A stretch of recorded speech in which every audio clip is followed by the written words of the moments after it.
This past summer, my family, friends, and I traveled across Europe. On our last night in Spain, we had to take 2 cabs back from Barcelona city center to the beach house we were staying in.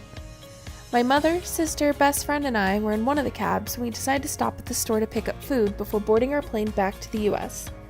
Having gone to a grocer within walking distance of our home several days before that, my mom pointed it out to the cab driver and asked him to drop us off there.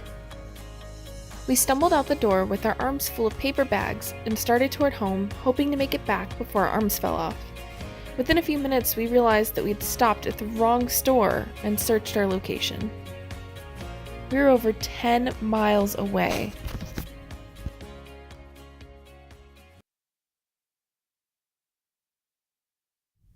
Breezily, my mother waved off the inconvenience.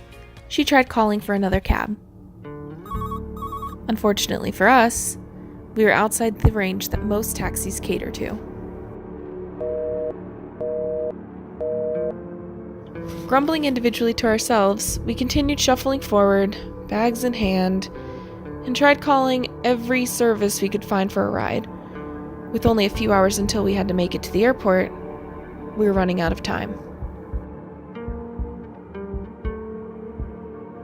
We were horribly lost, wandering through an abandoned industrial district where nothing at all looked familiar, and the sun had started to set.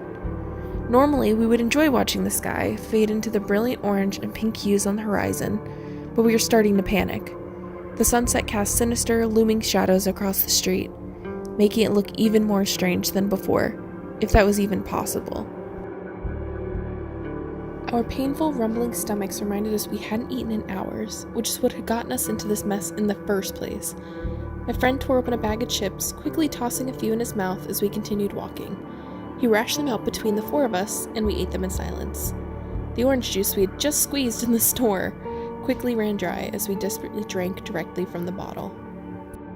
When calling cab companies didn't pan out, we tried hailing any taxis that drove by, becoming more and more anxious by the minute. Our hearts sank every time we noticed a passenger sitting in the back seat. None of the cars that passed were available.